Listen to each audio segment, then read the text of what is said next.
नशारहित समाज निर्माण हाम्रो अभियान। हाम्रो तेस्रो आँखामा चाहिँ उपचारमा रहेका साथीभाइहरू, स्टाफ लगायत सबैजना मिलेर चाहिँ हामीहरू अहिले यो नयाँ बार लगाउने काम चाहिँ गरिरहेको छौँ। टिन किनेर लिएर आएको छ। अब त्यो टिनले चाहिँ यहाँ नयाँ बार बनाउने, त्यो भएपछि हाम्रो बारी पनि संरक्षण हुन्छ र साथीभाइहरूले पनि सिक्छ। र यसमा जानेको साथीभाइहरू पनि हुनुहुन्छ। जानेको साथीभाइहरूले चाहिँ अरूलाई सिकाउँछन्, नजानेकोले सिक्छन्। खासै अब यो यस्तो काम गरेको अनुभव हुँदैन। सानो बारी सबैको हुन्छ, तर खासै काम गरेको अनुभव चाहिँ धेरै कम व्यक्तिहरूमा हुन्छ। उपचारमा के हुन्छ भन्दाखेरि चाहिँ उपचारमा सिक्ने काम हुन्छ। जीवनभर नशारहित भएर चाहिँ अगाडि बढ्नको लागि सानो सानो कुराहरू पनि सिक्नुपर्ने एकदमै जरुरी हुन्छ र हामी त्यही सिकाउने काम नै गर्छौँ। यो सिक्ने र सिकाउने क्रम चाहिँ यथावतै रहन्छ। जो मान्छेले सिक्यो, सबै कुराहरू सिक्यो, जान्यो, उसले नशारहित भएर उसको जीवन अगाडि बढाउन सजिलो हुन्छ।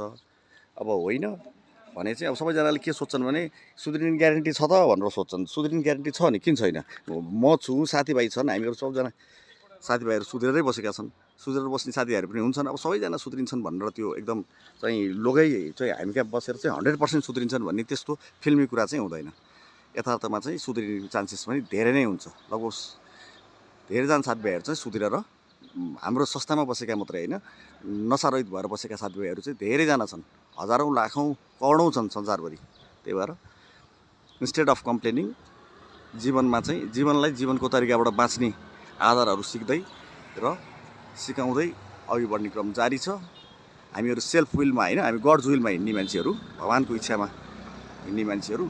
कम्प्लेन नगरिकन जीवनलाई चाहिँ अगाडि बढाउँदाखेरि चाहिँ जीवन सुन्दर छ।